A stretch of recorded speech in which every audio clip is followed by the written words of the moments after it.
Yo, what's going on, people? Welcome to another episode of the Undefeated podcast. The only podcast with two undefeated fighters, fam. Chatting it up. Listen, we're back. We're finally in our situated abodes. The sound quality is sound quality in. We're not in hotel rooms. We're here. We're here.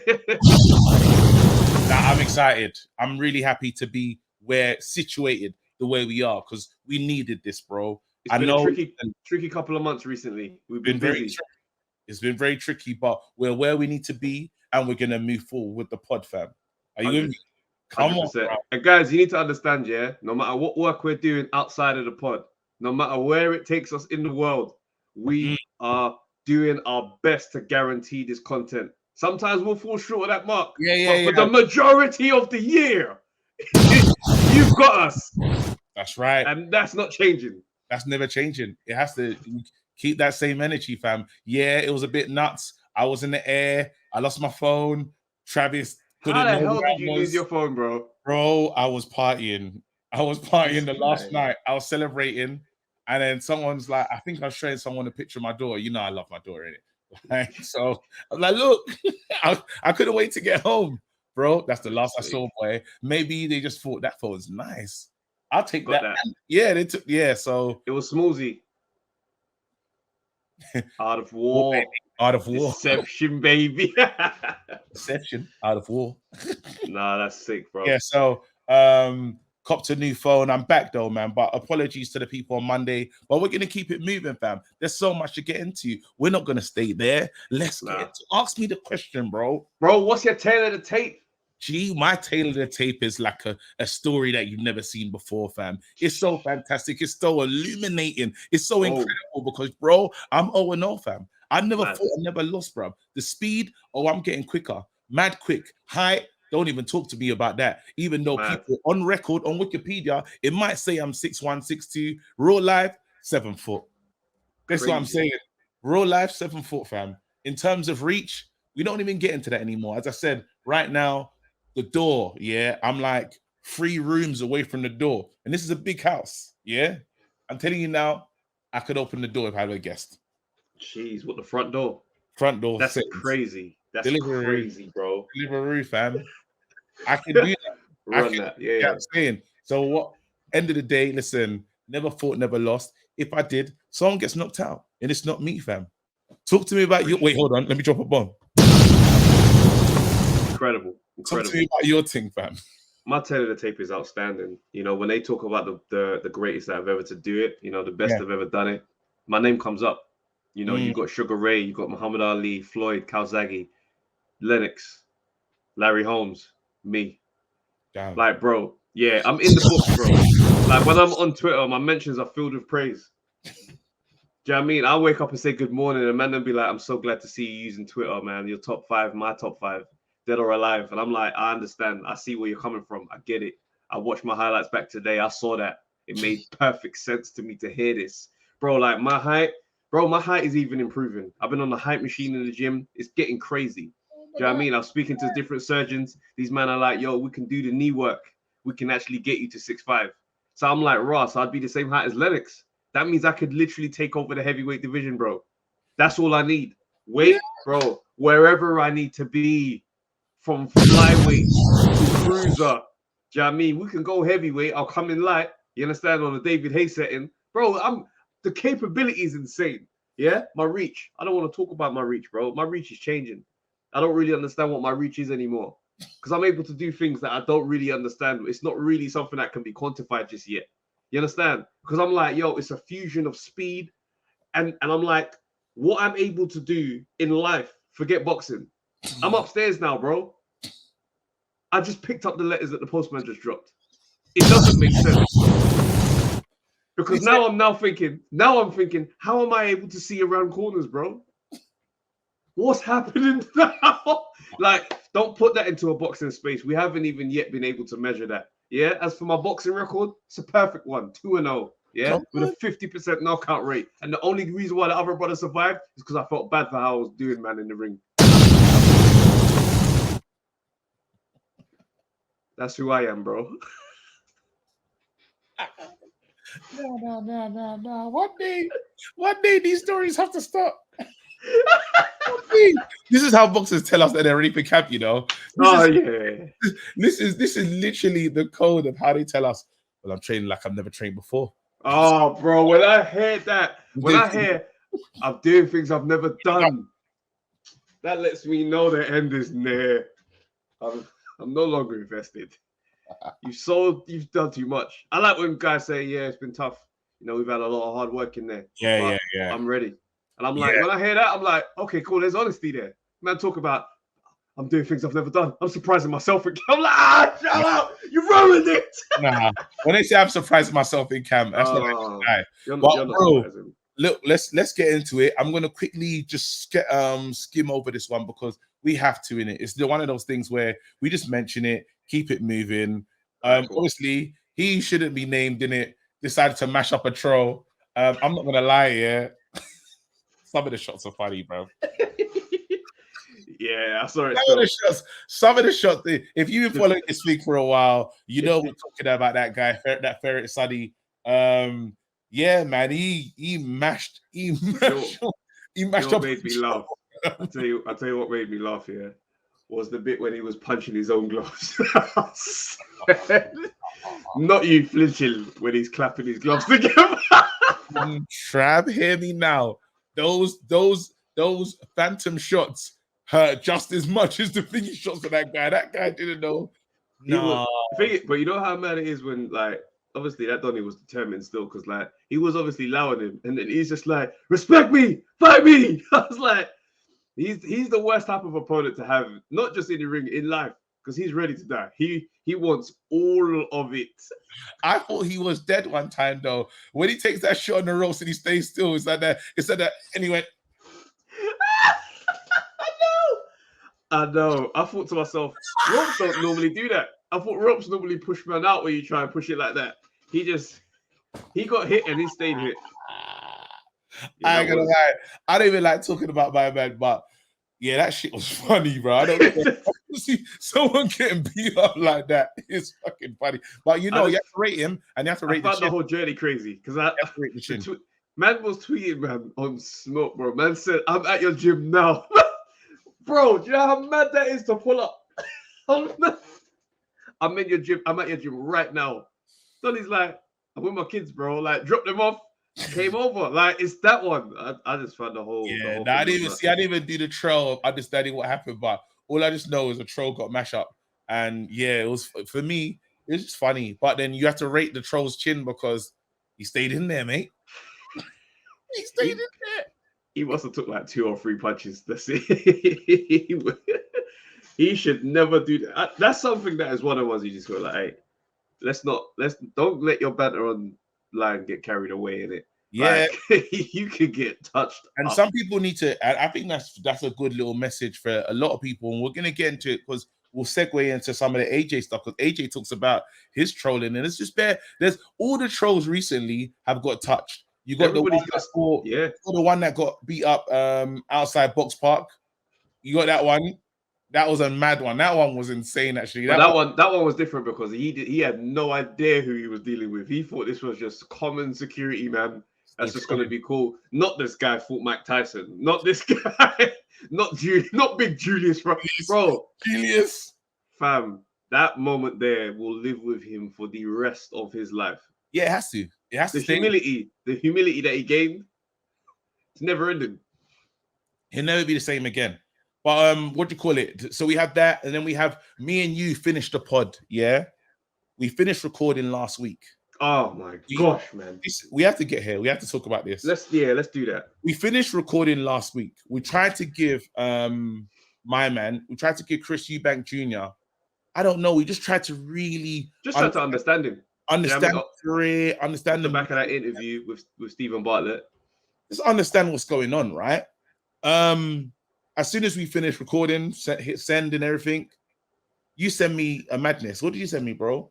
It's a tweet where he is calling out Jake Paul with the incentive of the winner gets Canelo. Nah.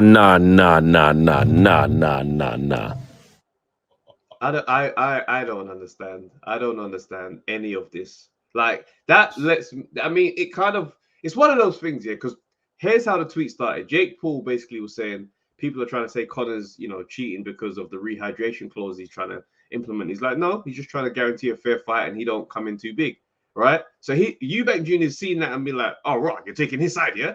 And he's like, bro, I'll fight you. Forget Tommy Fury. I'll fight you. And then the winner gets Canelo. I'm like, you know when people say that Eubank Jr. might not have any world title aspirations anymore? Yeah. This is what it feels like now. Because if you're prepared to, you're fighting Conor Ben, which there's bare history. So we understand that one. I can give that one a pass because of the legacy attached to it, right? But it's still a welterweight. But again, it's bigger than the divisions because it's not the first time this has ever happened. We go back to the Tommy Hearns and Duran and Sugar Ray Leonard era. Hagler's a middleweight. Tommy Hearns came up. As much as that fight was crazy, he's a smaller man. Yeah. This is what was going to happen. Yeah, anyway. So it's not that crazy. But Jake Paul, bro, he said, I'll come in at 160. You come in on whatever you want. And I'm looking at this, I'm thinking, so maybe you are just fighting for Bance now. Like, you're just fighting for... I told you it's Bance. I told you there was a little moment in the interview when he says, well, I look at my dad's legacy and I look at mine, and there's not like, I don't need to answer those questions. I've answered those now. And I said, pardon? I said, excuse me, what was that? You know what I mean? You got to, you talk to man and say, wait, but he believed it when he said it. He said now it's like legacy. He said it's legacy and financial fights. I thought to myself, he really means financial fights because you can't compare yourself to what, no disrespect, because you've still done a lot in the game, but you're nowhere near what your dad's done in the game. And it's a weird one because, like, obviously with the dad situation, even Chris Senior could have done more in terms of. Should have went to America. You could have gone to America. So I'm saying, so even by Eubank Senior standard that he set, I'd even say he underachieved for how good he was. Yes. You know what I'm saying? Like, for me, I saw Eubank Senior as invincible, and then at the roundtable thing when he kind of conceded that he was a bit scared of Roy Jones Jr. And Roy Jones Jr. he's documented saying that he would have liked to have fought Chris Eubank Sr. because he wasn't too sure how he'd have figured him out. So for me, it's one of the ones where I'm like, I feel like you could have done a bit more. Either way, it's still a great career. So, but with that there, I'm like, with the way Eubank Jr. is giving it up, I'm like, nah, you can't feel like you matched it. How? And now you see him again for trying to fight you see him trying to fight, who is it?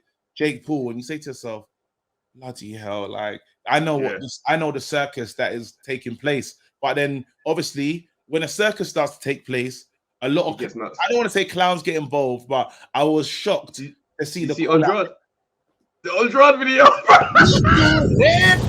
Bro. Oh my God, no way. I'm glad you're with me. I'm glad you're with me on this journey. Listen, hell yeah, bro. He came in yacked. Like, this guy had been drinking clearly on the block. Like, I tweeted, I know that before this video started, I know what the combo looked like. Man, you better get up and you should put a video out and tell him straight up. Tell him exactly what you want to do to him. And he's like, yo, I'm drunk as hell right now, bro. I can't even. Man, I say do it right now. I bet. Boom. There he is. Hey, Chris Eubank Jr. I'm like, nah, you are so drunk. He shouts at Sky. He shouts at, I'm a big star, and you a star, but not a star like me. Like, but we gotta do it. You know? we got $1 million. That's for your family, my family. I got kids. I'm like, I don't know if you got kids, but that could be for your mom. And wait, what? Everything about it was nuts. I don't like the fact that they filmed the cameraman filming him. That pissed me off as well. That's insane footage. That man said double up on the footage. Man said, I want the main camera angle and I want the behind the scenes of the call out. Do you know what's crazy about it? The making of the call out vid. Do you know what's crazy about it? We still haven't seen the main camera angle because he's shooting from side on. So that guy that's actually filming him. You know what it is? The guy edits it mad slow. So Donny's like, yo, I know he's filming it, but film anyway, because he's going to take me along with the edit. I want to post it now. Now, Andrade, that wasn't it, bro. That was not my guy. My guy. Let me talk to you right now and say, big man. You better not be serious. Don't be drunk. That felt very Adrian Broner-ish. It felt AB-ish. It felt like a descendant of AB, fam. And you've never seen Andrade look like that or be like that. So it was, for me, I didn't even know that's how he's giving it up in life. He doesn't. He's never usually like that. Very entertaining, very good to call it. I think the alcohol, the liquor touched him. And as you're right, someone just told him. Gassed him up, bro. Now and then it happened. But yeah. You gotta post that right now. You know what I'm saying? I'm not playing. You can't listen to these men. Because they don't have your best interest. But let's move into it, man. I think it's time. Oh, wait, hold on. Let's just quickly talk about the Garcia thing as well. Ryan Garcia versus Tank.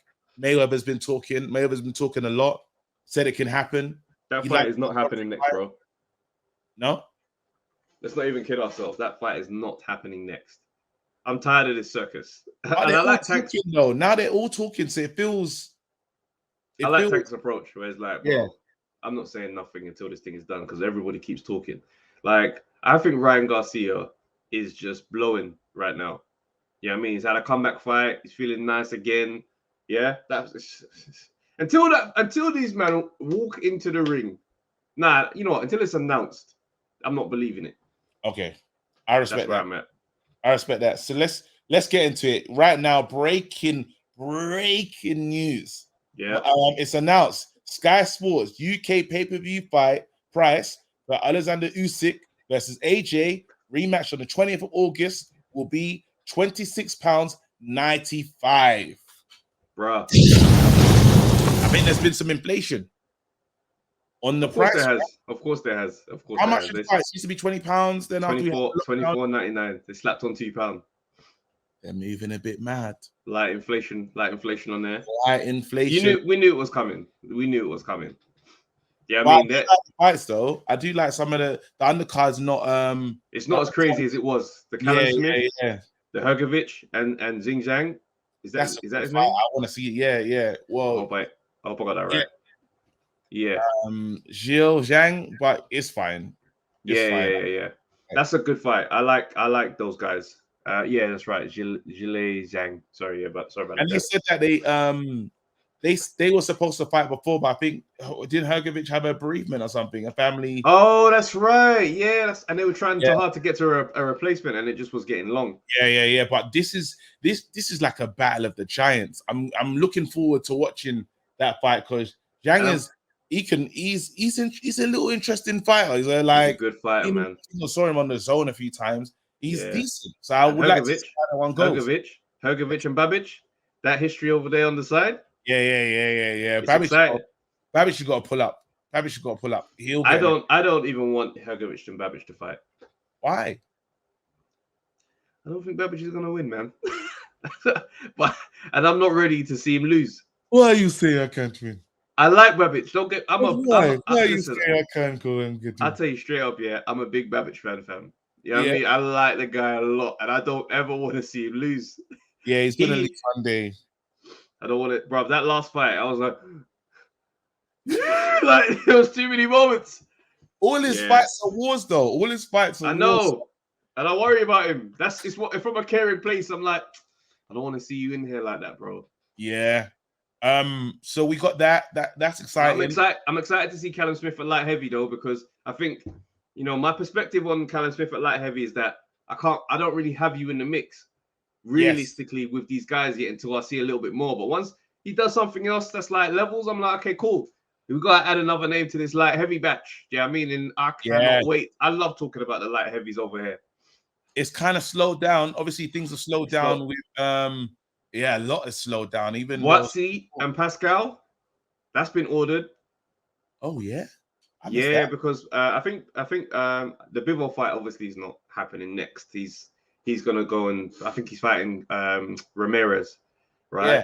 So yeah, I think the IBF eliminator has been ordered for Jean Pascal, and for Boatsy, I think that's a good fight. I think Boatsy can win that fight as well. Do you know what I mean? Yeah. It's a bit techie for Yard and Beterbiev situation because Beterbiev just had knee surgery or something on his leg. Oh, So I don't know. I don't know if he's going to be good to go for October, but it might be one of them little keyhole things. Do you know what I mean? You never really know what the deal is. It's true. Could be if it's a light. I don't know, man. Because yeah, I don't know about leg I don't know. surgery The still. movement is important. Like again, perfect time for Yard to. If there's something you can put a chink in that level of armor, go for it. Like if he's saying surgery settings. Straight after the surgery, let's go. Straight after the surgery. I want you 2 weeks recovery time. Let's go. You can have the adaptation clause, wherever you can do whatever you want, man. Whatever. Yeah. No, yeah, I feel like the light heavyweight scene has kind of slowed down. It slowed down a bit, man. I need to see. I know what I want to see next. I want to see a Craig fight with, I don't know, someone a decent level opponent. I want to see Craig in there again. Would you want to see Craig versus Dan Aziz? The reason I'm going to say no, is because I want Dan Aziz to do a little bit more by himself first. Before we come back to this thing, because it's not a domestic like that. Only because I'm like, Craig is world level. Yeah. Craig is world level. You know what I mean? So I don't look at that as a domestic. I think, okay, let Dan Aziz do a little bit more. Obviously, he's holding the British. It's like he's still kind of doing his thing. Let that go a little bit longer. Then they meet. Do you understand? So it's like we're still at the higher level in this thing. Why not Dan Aziz Yard though? If things gonna be waiting, I feel it's the same kind of thing again. I don't have Yard down as like, you know, I still think I want Dan Aziz to just have a little bit more time to do his own thing just before, because obviously Yard is in the mix for a world title shot and all these type of things. And I think whilst Dan Aziz is holding the British, I'd like him to just get maybe another British win and then start to climb. Once he starts to climb, it's like, all right, cool. Join these guys a little bit. You know what I'm saying? How old are these men though? How are these men? Because I feel like the clock is ticking somehow. You got to remember, I'm talking like 6 months to a year's time when I say down the line, not 3, 4. That's crazy. Yeah. All right. Yard realistically with a Beterbiev as an option is not gonna look at a Dan Aziz fight. It doesn't make sense. But again, it's like when did we last see Yard? Was it Linden rematch? Linden, yeah. How long ago was that? It feels like it was time ago. That feels like, I think it was Christmas. Yeah, so these men can't be fighting once a year. These men need like the 2 fights a year, like even 3. Like I know that that's really should be the activity, especially if you want to catch up. If you want to be ready for Bivol and Beterbiev and just holding down your era, regular. You have to be in there a lot, or you're just gonna the chinks and the cracks are gonna come through in your thing. But what do you do though? Like strategically, right? Let's say you're in a Yard situation and you've got a Beterbiev dangling there. You don't want to. What do you do with that? What do you do with that? Because realistically, how do you tell a fight? Okay, we're gonna fight this high level competitor next to get you ready for this one. But it's like, okay, at this level, these are risks anyway. Or do you dip the level just a bit to be like, okay, this guy's tough? Dip the level a bit, and I think we can respect it because we know what's coming. It's like the mistake that's made is like what Dillian did. Dillian just fought like risk after risk after risk. So again, while he was waiting for the shot, how many days I can't remember how many days he was waiting, but while he's waiting for his shot, he just put himself in unfortunate positions where I think you can be fighting just to stay kind of sharp and just to know certain things about yourself. Again, if you're fighting once a year, you can never be in, and as you say, like sparring is one thing, being in the ring is completely different. You learn so much about yourself while in the ring, and I think you just always see the mistakes. Remember when Boatsy had that long layoff and he came back and he had the Marco Challenge fight. There you go, and you say to yourself that would never have happened had you just been a lot. I don't think that would never have happened though. His head movement is still a problem, so I don't think it's just down to complete inactivity. I think That is a don't you think you fundamental learn issue of stuff his. about that yourself? You can fix those things if you're active, is what I'm saying. You don't. Not really.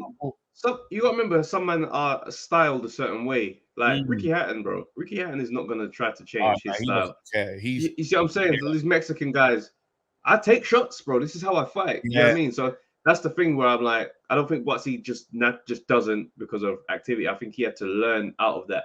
I think he's trying to. The head movement was marginally better against Craig. Yeah, it's better. Yeah, because he was a bit more elusive to hit. But then I would say, certain fighters, when they have certain things to pattern down, they know that they use that star weapon. So like a Hatton, he knows he's got that body shot that's game changing, like, and you will go down. So certain times he'll say, I'll take punishment just because once I land on the body, you're folding. There's no way you ain't dealing with this. And I don't know if Buatsy's found his punch that says it's over. Like, what is his killer, like his final move, if that makes sense? Whether it's an overhand. He's a flurry guy. He's one of them guys that will put you in the furnace and turn the heat up. Like he's just I'm here and I'm on you and I'm on you and it's gonna happen. Whereas let's say, all right, let's try and define these guys in that type of way, right? What's their finish? I think Craig is one of these guys. He's a similar way, but not as intense as Buatsy. Methodical. I think it's a methodical. Just to piece you up. But he piece you up. It's like a slow, blunt trauma beating. Where it's like you're just getting hit and hit and hit. So when he stops guys, he probably stops a lot of guys on their feet because it's like, I can't stop this move. I can't stop it. Like, do you know what I mean? Yeah. Whereas let's say what's Yard's thing? Yard is like ferocious. It's just ferocious. It just looks. Yard just looks big for his size. Like he looks like he shouldn't be in that division. So every time I see him throwing shots, I'm like, right, like just allowed. body. Like, it's when he starts doubling up them body shots where you start thinking, nobody wants that in their stomach. Yeah, it kind of has a similar. He has a similar ferocity to. I want to say Buatsy comes across quite ferocious as well, but he just looks because of Buatsy's build, he doesn't look as big in the ring as a Yard, but they're probably the same weight, right? They got a good spite level about them. Yes, Dan Aziz is another one. He comes into that spiteful style, but then again, it's hard for these guys because it's the level that sometimes you've seen them. It's the level of opponents. So some people can look really ferocious against shit people. Excuse my language. You know what I mean? It's like, well, he wasn't good. Like, I get that off on someone that knows his way around the ring and knows how to move and set traps and steps out. If you can look that good there, I'm behind it. And unfortunately, so it's really hard to judge them, man. Right now, because there's just some stuff's not done. So even when Buatsy was fighting Craig, as ferocious as he was, he couldn't finish it. He didn't have Craig in danger. He couldn't finish it. He couldn't. Craig had him in danger. Yeah, and then didn't, which is mad, But again, I said you inviting a new light heavy into the mix. It's going to be great for business. So I can't wait to see. Is it worth the £2 extra? Are we being mugged off by Sky Sports? What say to you to that? I mean, is it going to get paid? Absolutely, because we're going to watch. We're going to watch. Do you know what I mean? And, yeah, man. And don't get it messed up, man. We are trying to have the live event set in place. Yes, it's been a bit technical trying to arrange certain things, but we aim to have an announcement as soon as possible. So brace yourself, guys. We're going to be watching that fight together. You sound like Eddie Hearn just there. Sound like Eddie Hearn. Next week, I'll do an announcement. I'll tell you what, it's looking good. No, but it was really difficult for us, especially when it was not like the broadcaster. The broadcaster was a big problem. Like, so it's like it's booking in the dark. Like you're booking something and you don't know if it's going to be on the zone. You don't know. Like, you don't know anything. So I'm glad that something is finally been announced. I'm liking the names. I'm liking the names linked. But let's talk about the behind the scenes beef, bro, because Sky and the Zone clearly are going toe to toe in their trading shots. Toe to toe, trading heavy shots, trading big shots. There's no reason why this delay takes as long as it takes, unless there is some fundamental issues between these men. And I'm now starting to feel like, all right, guys, Like, that's enough. Like, can we stop this fight? Like, I don't want I don't want this to get in the way of anything anymore. Oh, that's where I'm at. It's too late. It's too personal. It feels like when you're it's almost like that one year where it's like you're standing next to people. Let's say you're out with as a free, right? You and you're with your boy and he's with his missus, and they're arguing. And then you can't hear the arguing, you've not heard any words said, but you feel the vibe. You start to realize you lot are talking to me one at a time. Yes. Like there's no joining in. If he speaks, you're on your phone. If she speaks, you're in the shop. Like there's a distance. And this is what it feels like when we get our news announcements about this fight. We're promoting this guy. We're promoting the fight. We're not talking to them, man. But we've got. It's like, hey, all right, guys. It's a full mess. It is a mess, and you're right. And I think yes, they can work together on this, but it makes future business really difficult. I think Eddie Hearn set his stall out really early when he said he wants to blow them out the water. I heard him say that when he was on the zone in the first on the AJ fight. Yeah, that's Usyk one. We were actually in the studio. Yeah, I was listening to him like, I will crush him. Yeah, no, I will, and I'll make it clear. And I was like, that's smoky. Yo, is he allowed to say that? Because smoky. So you say to yourself, I think there might have been some fighting behind the scenes and just trying to do some legal ramifications to get into the master bedroom. Obviously, it couldn't be sorted. And now, finally, there's an announcement. Finally, we get to move forward. It'll be interesting to see because they should get the gloves are off. Oh, I don't think they'll have time. Well, because now where they at? AJ's already in Saudi, right? Yeah, he is.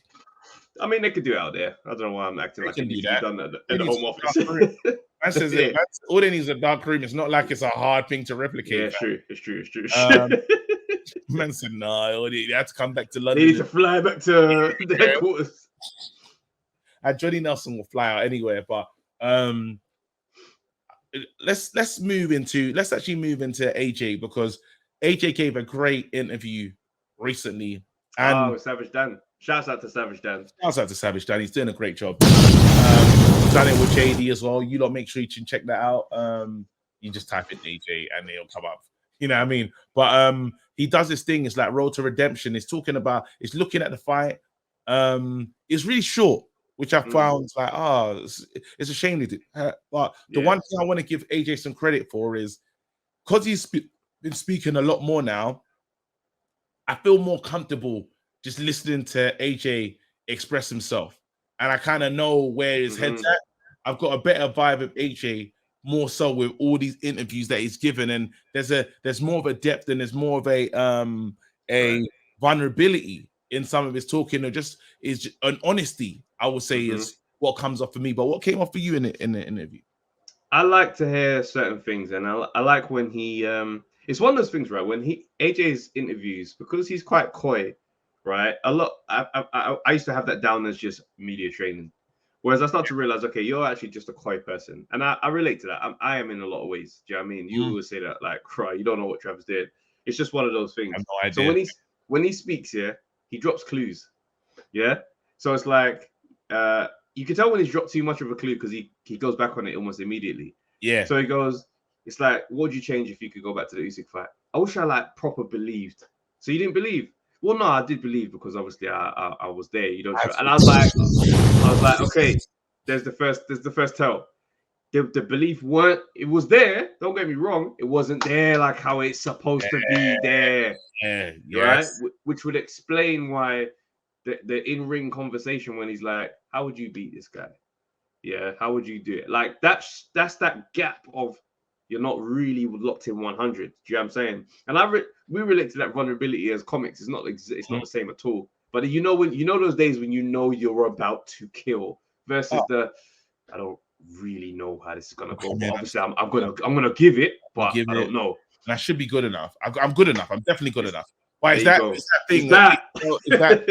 That conversation with yourself, right? Yeah. And you know what? You hit the nail on the head, and he does another one.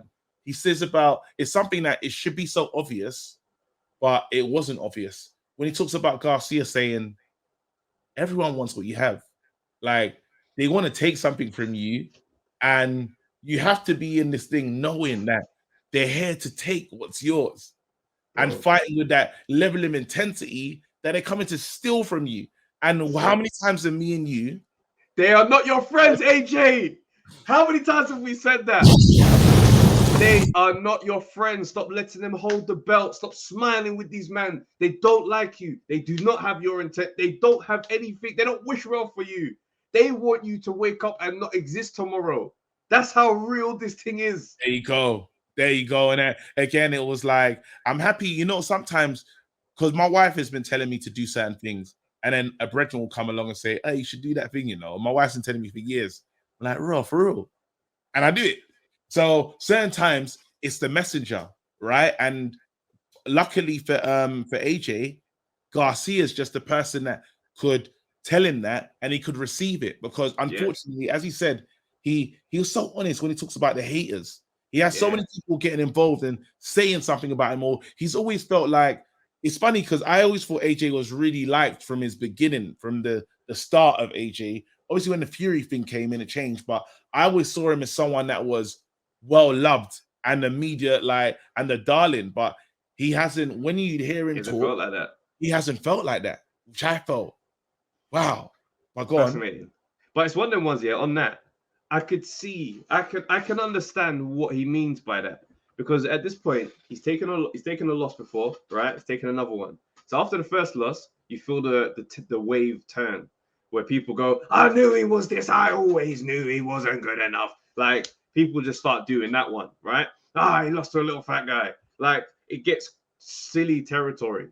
So now have experienced that. He's experienced the fact when he spoke out, when the Black Lives Matter thing was going on, spoke out on that, the wave turned. And it hasn't really turned back from that.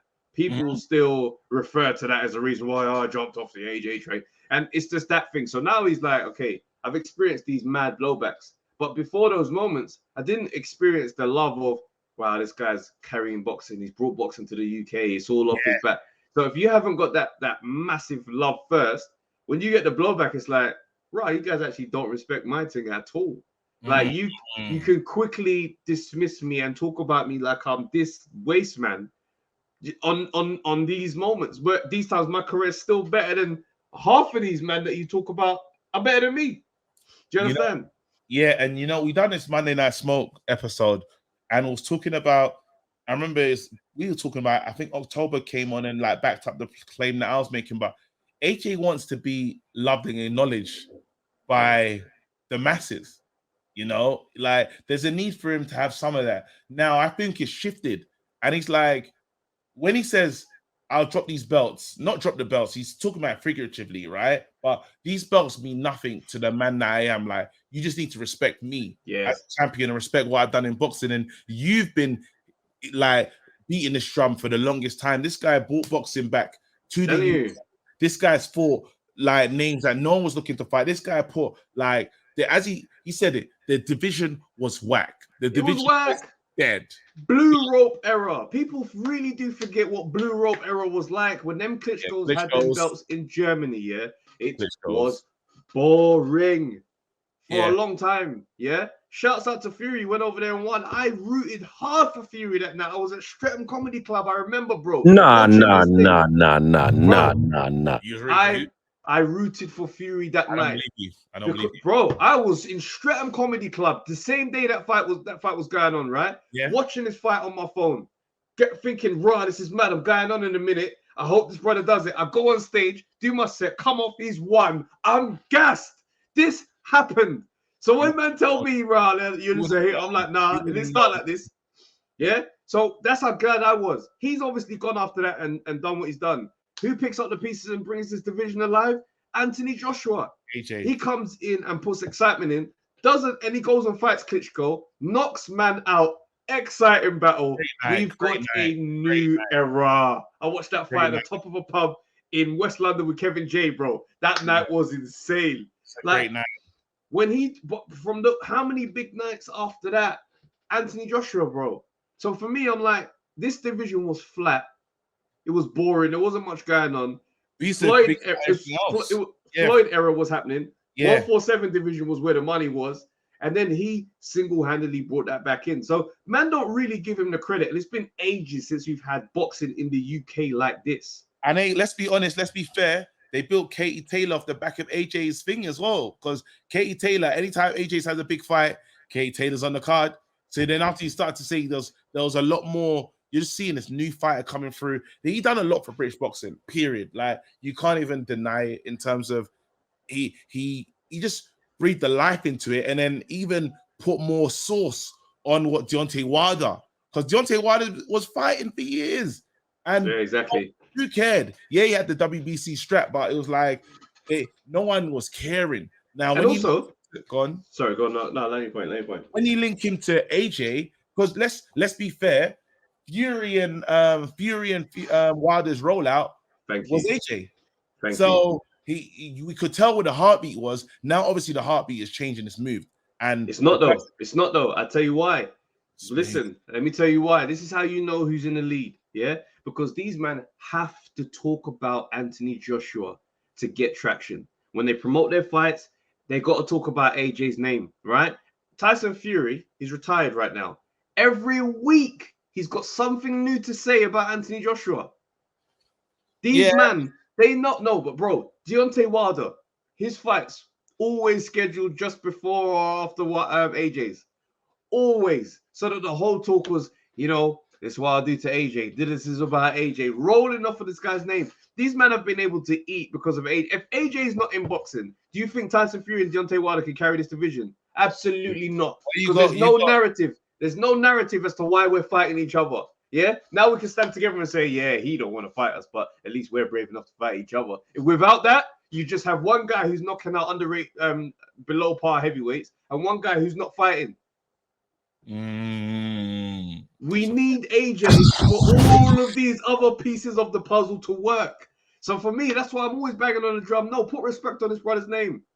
And that's what he said. And that's what came across in an interview. That was the piece that is like, oh, wow, AJ finally clocked that. He finally realized that, yeah, you've done a big piece of boxing. And maybe at the end of his career, he'll get to like see the fruit of all the years that he's put into the game and stuff, but he has to win, it like him winning will do a lot for the legacy, because again, three-time champion. And then you say to yourself, after that, it's the big one.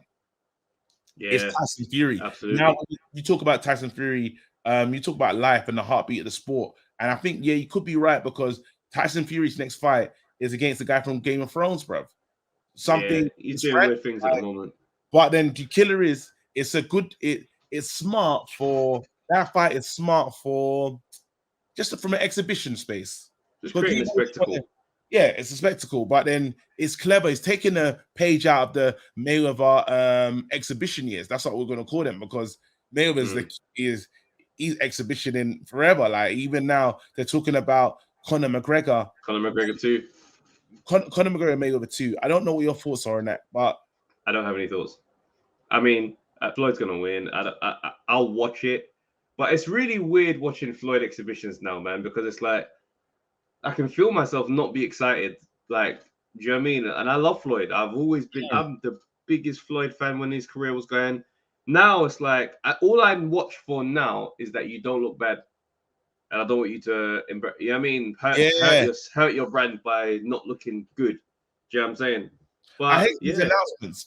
I'm with you. Like, I'm not really like, when I heard Conor McGregor Mayweather 2, I was like, but Conor McGregor didn't have a chance in the first one.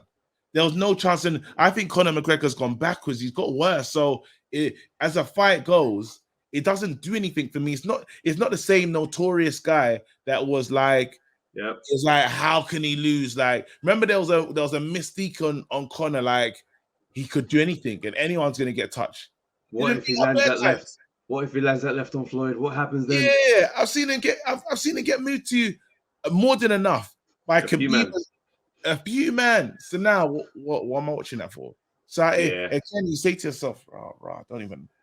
I just never want Floyd haters to be able to say something.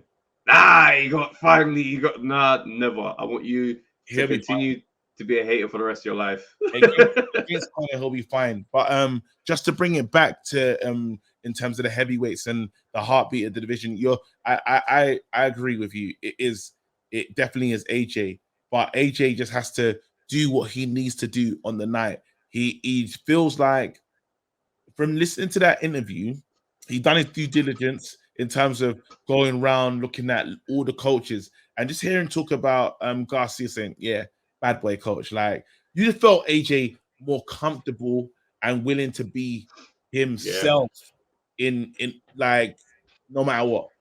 I'm just really glad that there's a messenger there who's conveying the message in a way that it can be received. Yes. I mean, it's not a slight on McCracken. You know what I mean? He got him. He helped AJ become AJ. So congratulations on that work. 11 years. Do you know what I mean? But this is how the game goes sometimes. Do you know what I mean? Where you got to move on in order to move on. Do you know what I'm saying? And Lennox has been championing this talk for a long time. Yeah, Lennox Lewis, I'm talking about, not Lennox. You're okay, come on. Yeah, I mean, but Lennox Lewis says straight. It's like you got your amateur coach, you got your professional coach, you got this is how this thing goes. Do you know what I mean? I never forget that he lost to McCall, who I think was trained by Emmanuel Stewart. Yeah. And soon after that, he had to sit down with Emmanuel Stewart and was like, okay, how did you beat me? Tell me how you beat me, and then let's work on that and let's move. And that just said that for me, that's elite winning mindset. Yeah. To sit down with the man that strategized against you and be like, okay, let's fill those gaps then. Let's work. That for me says there's a commitment to winning that is beyond any personal relationship. And that's how I think that in this game as a fighter, that's how the game's got to go. And in life, in a lot of ways. Do you know what I mean? Let's think about those life lessons, man, growing up and they're in with the wrong crowd. But it's like, yeah, that's your dog, but you keep hanging out with this guy. Unfortunately, it leads you to a bad place. You've got to commit to your future versus the love you got for your brethren. And sometimes it don't mean cutting them off, but sometimes like, hey, listen, I'm not going to be able to see you that regular still, but it's love though. Mm-hmm. And that's life. Yeah. What was the nice moment? Because AJ was he was playing it down. He was on his Josh Taylor vibe when he's talking about the win and how like if he really lost at first. What was good is obviously he's watched it back enough now, and he said he gave 7 rounds to Usyk. I like the fact that he knows what was good and what was bad, because then he can just, now you know what to do in the rounds that he was doing well and repeat that. That's really what's got to happen. You got to announce yourself and be a physical presence in this fight and let him know that you're the more dangerous man. I think just to say, I think the problem with that first fight wasn't necessarily anything to do with, obviously to do with boxing, but it was a lot on the mindset that he was going into this fight with. Like, you hear him talk about winning and making it being a clear win. That doesn't feel like he's aiming or even thinking about knockouts. This is someone who's going in there to say, I want to win by a clear way and I want it to be undisputable that I've won. I'm like, yeah, that's not how you fight. That's not why. I don't understand why you go into a fight with a smaller man this way. Do you know what I'm saying? You should want to blow his head off, right? And I think he's gone back to that in this thing where it's like, yo, bro, don't mess around with the food. Get in there, and whenever you can clock this done, do it. Don't tell me about your point scoring. Yeah, and I like that Garcia is on that smoky energy. Yeah, it's again. I feel like theoretically, this is a match made in heaven from a theory standpoint, in terms of if someone that's going to make you come forward. It's not a match made in heaven. Why would you say that? I'm talking about Garcia and AJ. Oh, I thought you meant AJ and Usyk. I was like, oh no, not at all. I'm talking theory-wise from AJ needing, as he talked about, the mind, and the mind was just off in a way. Like as he said, he was in there like, I believe I'll do it, but it's like, nah. It's like then it's like, I'm not fighting as if someone's gonna take something from me. We always said that. You can feel with AJ, you just know he knows he's got that rematch clause. You just know he's like, listen, I see you soon. And now it's like AJ's not fighting like that. And what the best tell was saying, look, forget about the belts. I'm just gonna mash you up. Like, put these down, respect me. And now when the fighter is fighting like that, it's different. It's different because now it's bigger than everything. It's like, I'm gonna make you understand that I'm him, you know. And there was moments in that, like there was moments when he's looking for respect. He looked for the respect to Klitschko and took it. that was what happened. It was like we didn't do any hype talking on the lead up or nothing like that. But when it came to the ring, it was gone. You knew that the young lion had appeared and he's here now. And at least at the end of this fight, you respect me. You respect the man that I am. And I think if AJ is getting into fights with that mindset, he's dangerous. It'll be a problem. And I think he just has to start doing the things when the rounds that he knows he won, he has to try and recreate those things. I think that's there for him. Again, Usyk has we haven't spoken about Usyk in this time, but I haven't really seen any clips or videos of Usyk. But what's made me think about Usyk, right, is the fact that some news came out from his camp not too long ago saying that he's looking great in camp, knocking out sparring partners, and these guys having to leave. They can't manage it. And I was thinking to myself, why do you want us to know that? Because I know that stuff has been released before. I put it out on Twitter and I was like, has any information on his camps leaked before? And there was obviously the Dave Allen clip. Remember that time he sparked Dave Allen? Yeah. Dave Allen was snoring in that. It was nuts. But it's one of them ones here where I look at this thing, I think to myself, even on his side, things don't feel the same. And it's a weird energy, right? Where AJ's saying, you don't respect me. You know what I mean? He came out and did his thing and da-da-da-da. He's come out and said, no, that was a tough fight. After the fight, I fell asleep sitting up, like when I went back to the hotel room. So I'm like, okay, you're now trying to do the extra humility thing, right? And for me, that feels unnecessary because you could just be silent. You could just be silent and continue to play this question mark in a box role. Whereas I feel like something is changing because I think this is going into a rematch on this type of scale. Both fighters know, especially on Usyk, he knows the AJ I fought that night is not going to be the AJ I fight this time. Yeah? So what worked before doesn't necessarily mean it's going to work now. So he also knows this is going to be a tricky one. AJ is looking at this like, well, I've seen you beat me, you beat that version of me, right? I don't know if you can beat this new one. So there can be that extra belief on his side. And also, I don't know how much else you have to give. Because for me, I look at what Usyk did against AJ and I'm like, that's how you beat AJ over 12 rounds. Yeah? What does Usyk have extra? Because no one's going to be able to be like, yeah, now he's going to have knockout power. Doesn't work that way. You don't, like, from one fight to the next, bro, you've been very occupied as well in the meantime. You've not been focusing on boxing entirely in this time. I don't think you're just going to develop knockout power. It's not going to fly like that. If you was going to have knockout power, it would be there in the cruiserweight division. You know what I mean? You put in a bit of extra weight, it would have showed up against, I don't know who else. So for me, that's why I'm like, it's not going to be knockout power. You're going to kind of try to come and emulate that again. And I think if someone's going, I don't know, I feel like he could mix differently. That's why I believe AJ wins. I'm with you. I feel like I'm with you on that. It depends if Usyk can just control it, but I don't know if it depends on the judging, right? If Usyk can control it again the way he did and make AJ look bad, I can't see that happening. I see AJ coming forward. I see AJ is going all in for it. AJ understands that this fight, after this fight, I get paid exactly what I want for the next fight, which is with Fury. AJ can't fumble the bag on this. He can't. He cannot. Like in any way, like it'll be foolish. Because after that, after he fights Fury, AJ can retire. Yeah. Let's be honest. And when I listen to AJ talking in interviews, I get the feeling that retirement is not far from where AJ, like, I just get a vibe that AJ is not gonna be fighting for a long time. Are you with me? Like, I just get a vibe like he'll fight Fury, probably another fight after that, and say, well, I've done it all now. It's finished. And especially I don't feel like I feel like AJ being AJ will want to fight Wilder. At what cost though? He'll fight him. I don't know. I don't see that fight happening. It depends if Wilder's really doing a mad thing. Then AJ will say, you know what, let me go and match that work. But I don't see that happening. I see him saying, you know, bro, he wanted to fight him back then. So he's not intimidated by the great highlight rules, bro. I don't say since then, all he's gone and done is lose. So he's not gonna be like, yeah, I'll fight him.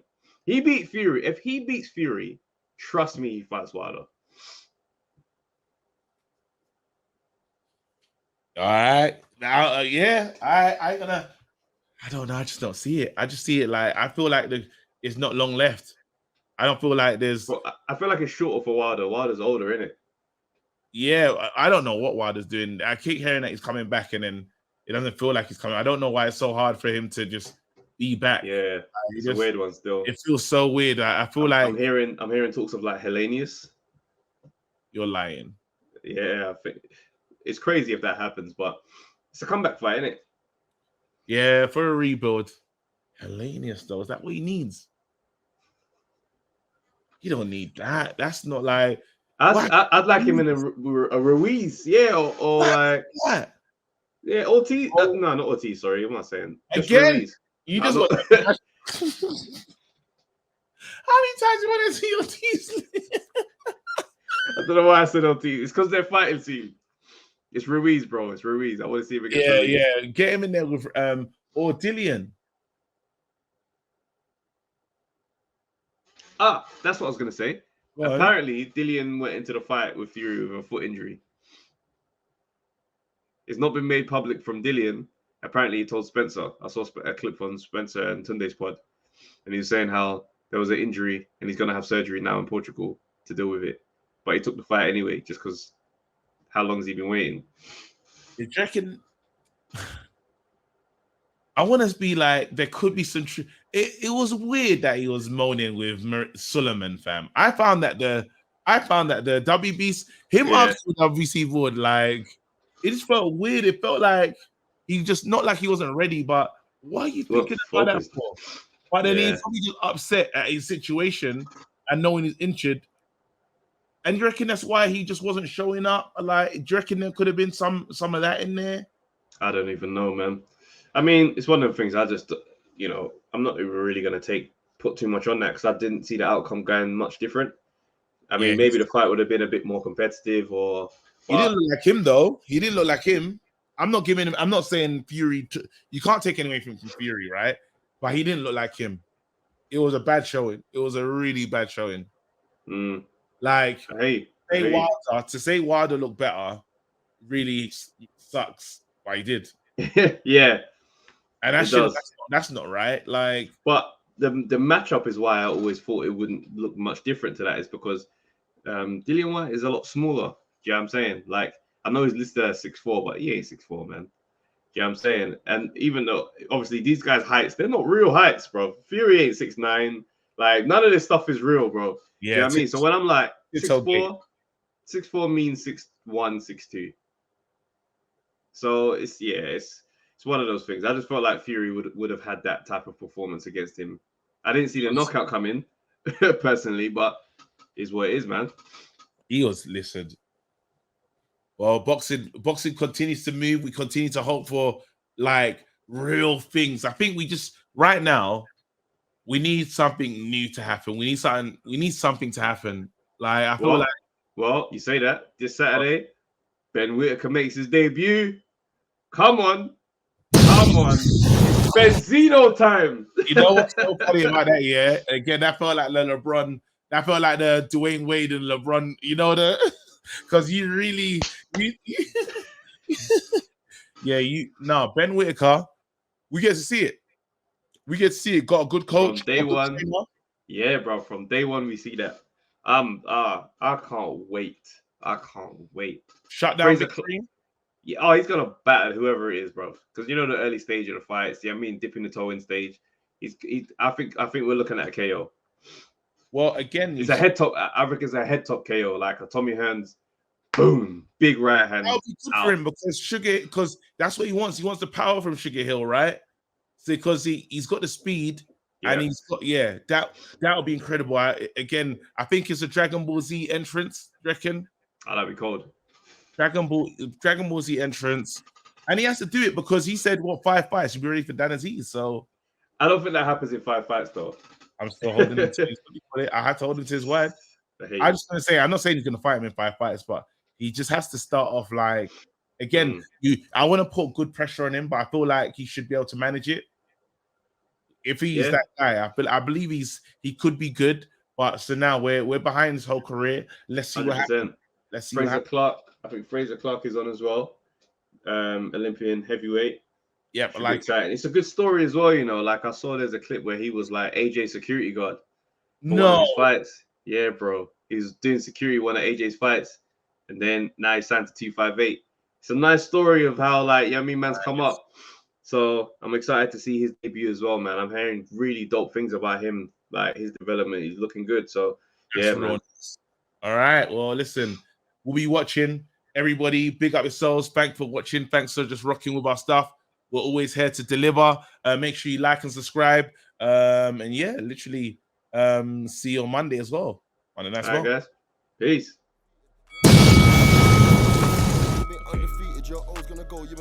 Yo, people, thanks for watching the Undefeated podcast. Make sure you like, subscribe, share, leave a comment, and all that good stuff, man. This is the place to be.